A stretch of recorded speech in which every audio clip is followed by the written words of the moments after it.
Hello everyone, welcome back to my channel. आज मैं फिर हाजिर हो गई हूँ आपके लिए बहुत ही यूज़फुल किचन टिप्स लेकर। आज की हमारी टिप्स बहुत ज़्यादा खास होने वाली हैं, तो वीडियो को फुल वॉच कीजिएगा। वीडियो अगर ज़रा भी अच्छी लगे तो वीडियो को लाइक और चैनल को सब्सक्राइब करना बिल्कुल मत भूलिएगा। तो चलिए बिना देरी करते हुए आज की फर्स्ट टिप शुरू कर लेते हैं। आज की जो मेरी फर्स्ट टिप है वो है ड्राई फ्रूट से रिलेटेड, जैसे कि बादाम हो गए, काजू हो गए, जो भी मतलब ड्राई फ्रूट्स हो सबसे रिलेटेड है ये। तो जब भी हम लोग इस तरह ड्राई फ्रूट्स वगैरह ले आते हैं ज़्यादा, तो नॉर्मली हम इस तरह कंटेनर को सुखाकर धोकर और इसमें भरकर रख देते हैं। क्या आप भी ऐसा ही करते हैं? मुझे कमेंट में ज़रूर बताइएगा, क्योंकि ऐसा नहीं करना चाहिए। जब भी आप ड्राई फ्रूट्स वगैरह लेकर आए हैं ना, तो उन्हें स्टोर करने के लिए आपको छोटी छोटी सी ट्रिक्स ज़रूर लगानी चाहिए, क्योंकि ये इतने ज़्यादा कॉस्टली होते हैं कि अगर ख़राब हो जाए तो इससे हमारा बहुत ज़्यादा पैसे की वेस्टेज होती है। तो यहाँ पर मैंने ली है टू साइडेड टेप, और टू साइडेड टेप को ना बॉटम में बिल्कुल लगा दूंगी जो डब्बा है। जो भी आपका कंटेनर हो, चाहे एयर टाइट हो या फिर इस तरह के हो, कोई भी हो, आप किसी में भी इस टिप को फॉलो कर सकते हैं। इससे ना आपके ड्राई फ्रूट्स बिल्कुल भी ख़राब नहीं होंगे, भले ही 1 साल क्यों ना रखे रहें। हमने जैसे ये टू साइडेड टेप लगा दिया ना, तो इसमें हम इस तरह के सिलिकॉन के जो पाउच आते हैं हमारे, इस तरह जैसे हम लोग काजू वगैरह लेके आते हैं, पैकेट वगैरह लेके आते हैं, उनके अंदर इस तरह के पैकेट्स में निकलते हैं। तो उन्हें आप फेंकिए मत, उनको आप अपने डब्बे के बॉटम में चिपका दीजिए। अच्छा, चिपकाने का रीज़न ये है कि ये अगर हम इन्हें ऐसे ही डाल देंगे ना, तो कई बार ऐसा होता है बच्चे निकाल रहे हैं, वो निकाल कर फेंक देते हैं। तो बॉटम में अगर आप रखते हैं ना, तो वो बहुत अच्छे से उसमें अरेंज रहता है, जिसकी वजह से लास्ट तक मतलब वो वहीं पर रहेगा, और आपके जो ड्राई फ्रूट्स आपने उसके अंदर रखे हैं वो बिल्कुल भी ख़राब नहीं होंगे। तो ये छोटी सी टिप है, आई होप आपको ज़रूर पसंद आएगी। तो इस तरह से आपको जो भी ड्राई फ्रूट्स सिक्योर करना हो, तो इस तरह से इसका सिलिकॉन का पाउच फेंकिएगा मत। तो नेक्स्ट टिप है मेरी, इस तरह की जो बॉटल होती है उसको लेकर। बॉटल चाहे आधा लीटर की हो या 1 लीटर की हो या फिर बड़ी हो, आप अपने ज़रूरत के हिसाब से इसका ऑर्गेनाइज़र बना सकते हैं, और बहुत सिंपल ऑर्गेनाइज़र है, बच्चा भी इसको बना लेगा। और लेकिन ये काम इतना आता है कि बस आप देखते ही रह जाएंगे। अगर आप एक बना लेंगे ना, तो फिर तो आप सोचेंगे हर छोटी छोटी बड़ी बॉटल का इसका यूज़ किया जाए, इसे फेंका ना जाए। तो यहाँ पर मैंने ये 1.5 लीटर की बॉटल से बनाया है, क्योंकि मुझे थोड़ा सा बड़े साइज़ का चाहिए था। तो इसको एकदम परफेक्ट कर लेंगे, जहाँ से थोड़ा सा शार्पनेस लग रही है वहाँ पर आप इसको कट कर दीजिए। एकदम इक्वल शेप में आपको इस तरीके से कट कर लेना है। तो देखिए ये हमारा ऑर्गेनाइज़र बनकर हो गया है तैयार। अब इसे अगर आप चाहे तो एज इट इज़ भी यूज़ कर सकते हैं, लेकिन इसकी शार्पनेस मुझे लगता है कभी हाथ में चुभ ना जाए, इसलिए मैं इस तरह की जो टेप होती है उसको इस पर लगा देंगे। जिससे क्या होगा कि इसको हम कैसे भी इस्तेमाल करें ना, तो ये हमारे हाथों में बिल्कुल भी नहीं लगेगी। तो इस तरह से आप कोई भी टेप ले लीजिए, ब्लैक ले लीजिए, वाइट ले लीजिए, जो भी आपके घर में हो, ट्रांसपेरेंट हो, जो भी हो, उसे इस बार लगा देंगे ना, तो इससे थोड़ा सा इसकी जो शार्पनेस होती है वो एकदम ख़त्म हो जाएगी, जिससे कि अगर बच्चे बड़े कोई भी यूज़ करेगा ना, तो लगने का डर नहीं रहता है। तो इस तरह से आप भी इस तरह के छोटे बड़े सारे ऑर्गेनाइज़र बॉटल्स के बनाकर रख लीजिए। इसका यूज़ बहुत ज़्यादा है हम लोगों के लिए, तो किचन में बहुत ज़्यादा होता है। तो ये मैंने थोड़ा बड़े साइज़ का इसलिए बनाया है क्योंकि मैं इसे डालने वाली हूँ अपने आटे के कंटेनर में। जी हाँ, जब भी हम आटा निकालते हैं ना, तो हाथों से निकालते हैं, हमारे हाथ भी गंदे हो जाते हैं और काफ़ी आटा बाहर भी गिर जाता है। लेकिन इस तरह के ऑर्गेनाइज़र अगर हम डाल देना अपने स्टोर में, जो भी हमारा जिसमें हमने आटा स्टोर किया है, तो हमारे हाथ भी गंदे नहीं होंगे और आटा भी वेस्ट नहीं होगा। इस तरह के छोटे अगर बनाकर रख लेंगे, तो उसे आप अपने दाल चावल सारी राशन की चीज़ों में डालकर रख दें, जिससे कि हमारे गीले हाथ हों या सूखे हाथ हों, हम अपनी चीज़ों को बहुत ही आसानी से निकाल पाएंगे, और हमारा जो चीज़ है वो भी वेस्ट नहीं होगी और हमारे हाथ भी गंदे नहीं होंगे। तो ये छोटी सी टिप है, आई होप आपको ज़रूर पसंद आई होगी। तो मैंने यहाँ पर बड़ा इसलिए बनाया था क्योंकि मुझे इसे आटे में डालना था। अगर छोटी छोटी बॉटल्स हैं ना, और तो आप ज़रूर बना कर रखिए, अपने दाल चावल चीनी आटा सब में डाल दीजिए, जिससे कि आपका ये ऑर्गेनाइज़र काम आएगा।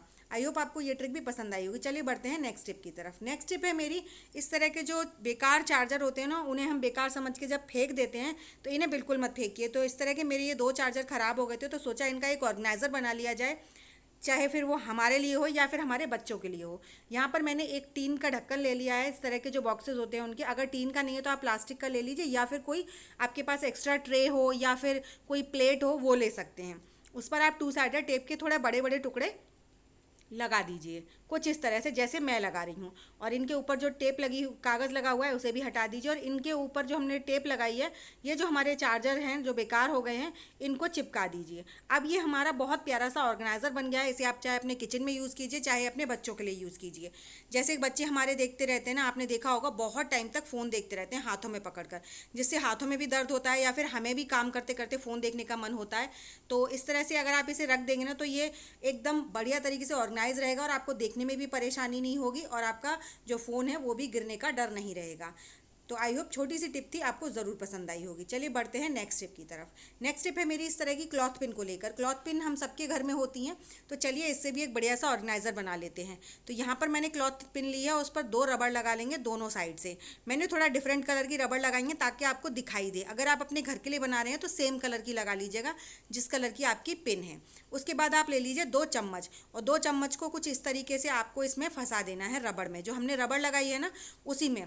अब ऐसे ही हम एक बड़े साइज़ की रबड़ लेंगे, जिससे कि हम इस जो हमारी चिमटी है इसमें ऊपर लगा देंगे, जिससे कि हमारा ये ऑर्गेनाइज़र बहुत अच्छे से काम करेगा, जिससे हमें इसे बिल्कुल भी दिक्कत नहीं होगी यूज़ करने के लिए। अगर हम इसे ऐसे ही छोड़ देंगे ना तो हमारी ये जो चम्मच हैं ये खिसक जाएंगी नीचे की तरफ।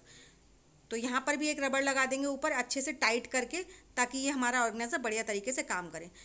तो अगर आपको मेरी कोई भी टिप पसंद आ रही हो तो प्लीज़ लाइक शेयर सब्सक्राइब ज़रूर कीजिएगा। साथ ही साथ मुझे कमेंट कर ज़रूर बताइएगा कि आपको मेरी सबसे ज़्यादा कौन सी टिप अच्छी लगी है। साथ ही साथ ये भी बताइएगा कि आप मेरी वीडियो किस गांव या किस शहर से देख रहे हैं। तो ये जो हमारा ऑर्गेनाइज़र है ना, ये जैसे हम अचार वगैरह निकाल रहे हैं या फिर हमें आइज़ निकालनी है, उसके लिए बहुत अच्छे से वर्क करता है। तो आई होप आपको मेरा ये आइडिया भी ज़रूर पसंद आया होगा। तो चलिए इसी के साथ बढ़ते हैं नेक्स्ट आइडिया की तरफ। नेक्स्ट आइडिया है मेरा फ़ोन चार्जिंग को लेकर। कई बार हम लोग बाहर जाते हैं तो हम लोग अपने फ़ोन को इस तरह से चार्ज करने के लिए रखते हैं, क्योंकि वहाँ पर आसपास स्विच बोर्ड के पास ना कुछ भी फ़ोन को रखने के लिए नहीं होता है। तो अगर हम इसे खड़ा करें तो हमारा फ़ोन जो है वो लुढ़कता है, नीचे गिरने का डर रहता है, जिससे हमारा फ़ोन टूट भी सकता है। तो उस टाइम पर जब भी हम बाहर जाते हैं तो हमारे पास इस तरह के क्लैचर्स वगैरह तो होते ही हैं। तो आप क्या कीजिए, जो भी आपका चार्जर है उस पर इस तरीके से क्लैचर को फंसा दीजिए खूब अच्छे से टाइट करके। उसके बाद आप इस पर अपना फ़ोन रख दीजिए, जिससे आपका फ़ोन ना तो गिरेगा और ना ही गिरने का डर रहेगा। तो ये छोटी सी टिप है लेकिन बहुत काम की है। आई होप आपको ज़रूर पसंद आई होगी। तो चलिए इसी के साथ बढ़ते हैं नेक्स्ट टिप की तरफ। तो जो मेरी नेक्स्ट टिप है वो है सुई में धागे को लेकर। कई बार ऐसा होता है कि बारीक वाली जो सुई होती है ना, इनमें धागा डालने में हमें बहुत परेशानी होती है, क्योंकि इनके जो होल्स होते हैं वो बहुत ज़्यादा बारीक होते हैं। तो कितनी भी हम ध्यान से डालने की कोशिश करें, वो बारीक बारीक जो सुई होती है ना उनमें धागा पड़ता ही नहीं है। तो उसके लिए एक बहुत सिंपल सी ट्रिक बता रही हूँ मैं आपको। आपके घर में आटा तो डेली ही गूंथता है, सुबह शाम दोनों टाइम। तो बस ज़रा सा आटा ले लीजिए। अगर नहीं भी गूंथा है तो आप सूखे आटे को हल्का सा गीले हाथों से लेकर और फिर अपनी इस सुई पर या धागे पर ज़रा सा आटा लगा दीजिए। बस आपको आटे की ना एक हल्की सी परत लगानी है, जिससे कि ये जो धागा है ना 1 मिनट के अंदर ही, 1 मिनट कहें तो कुछ सेकंड्स के अंदर ही बहुत ज़्यादा टाइट हो जाएगा। टाइट होने की वजह से आप इसे ना सुई में बहुत ईजिली डाल पाएंगे। तो देख सकते हैं आटा लगने की वजह से ना धागा टाइट हो गया है। फिर वो कितनी भी बारीक सुई हो उसमें एकदम शार्पनेस के साथ चला जाता है, क्योंकि वो एकदम से हार्ड हो गया है ना इसलिए, और सॉफ्ट होता है तो वो जाता ही नहीं है। तो है ना कमाल की टिप। तो इस तरह से आपको जितनी भी बारीक सुई में धागा डालना हो ना, तो उस टाइम पर इस टिप को ट्राई कर सकते हैं। तो ज़रा सा आप हाथों को गीला कीजिए, सूखा आटा भी टच करके इस पर रगड़ देंगे ना, तो भी ये जो धागा है बहुत ज़्यादा टाइट हो जाएगा। तो देखिए मैं आपको बार बार डालकर दिखा रही हूँ, बहुत सिंपल सी ट्रिक है, बहुत ही जल्दी हमारा जो सुई में धागा पड़ जाता है। तो है ना कमाल की टिप। अगर आपको मेरी कोई भी टिप पसंद आई हो तो लाइक शेयर ज़रूर कीजिएगा। अपने फैमिली फ्रेंड्स में भी ज़रूर शेयर कीजिएगा ताकि उनको भी हेल्प मिल सके। तो देखिए कितना भी आप इसको मोड़िए, धागे को मुड़ता नहीं है। तो इस तरह से आप आटा लगाएंगे ना तो आपका धागा बहुत ईजिली डल जाएगा। तो चलिए इसी के साथ बढ़ते हैं नेक्स्ट टिप की तरफ। तो जो मेरी नेक्स्ट टिप है वो है पंखे को लेकर। पंखा जब भी हम लोग साफ़ करने के लिए सोचते हैं ना, तो सोचते हैं वाइपर पे एक कपड़ा लगाओ और साफ़ कर लो, क्योंकि जब भी हम जल्दी जल्दी अगर इस तरह पंखों को साफ़ कर दें ना तो ज़्यादा मेहनत नहीं लगती है। लेकिन जब हम इस तरह से कपड़ा लगाकर पंखे को साफ़ करने की कोशिश करते हैं ना, तो पंखा कहीं दिखता है और वाइपर कपड़ा कहीं दिखता है और वाइपर कहीं और ही दिखता है।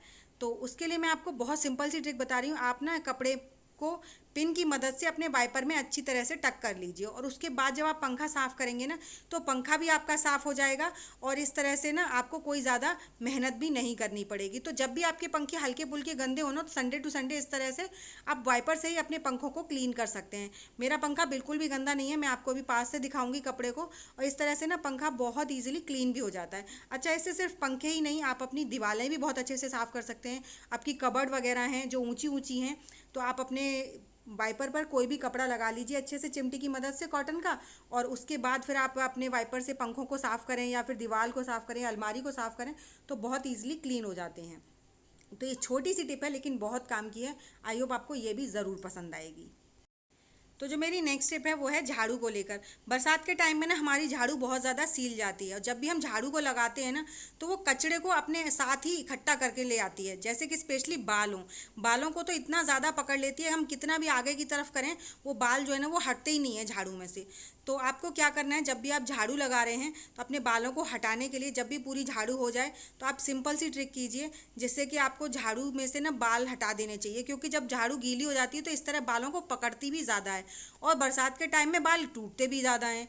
तो इन सारी सोल्यूशन का एक ही उपाय है कि जब भी आप झाड़ू लगा रहे हैं तो झाड़ू लगाने के बाद ना अपनी झाड़ू को कोई भी पुराना बेकार कंघा लेकर और अपनी जो भी झाड़ू में बाल फंस गए हैं उन बालों को अच्छे से निकाल दीजिए। इससे दो फायदे होंगे, एक तो बाल निकल जाएंगे, साथ ही साथ आपकी जो झाड़ू गीली हो गई है, गंदी हो गई है, वो भी साफ़ हो जाएगी क्योंकि उसमें हवा लग जाएगी। तो ये छोटी सी टिप है, आई होप आपको ज़रूर पसंद आएगी। अगर आपको मेरी टिप्स पसंद आई हो तो लाइक शेयर सब्सक्राइब ज़रूर कीजिएगा। साथ ही साथ मुझे कमेंट कर ज़रूर बताइएगा कि आपको मेरी कौन सी टिप सबसे ज़्यादा अच्छी लगी है। तो चलिए ऐसी अमेजिंग टिप्स और ट्रिक्स के साथ मैं मिलूंगी आपको अपनी नेक्स्ट वीडियो में। तब तक के लिए बाय बाय।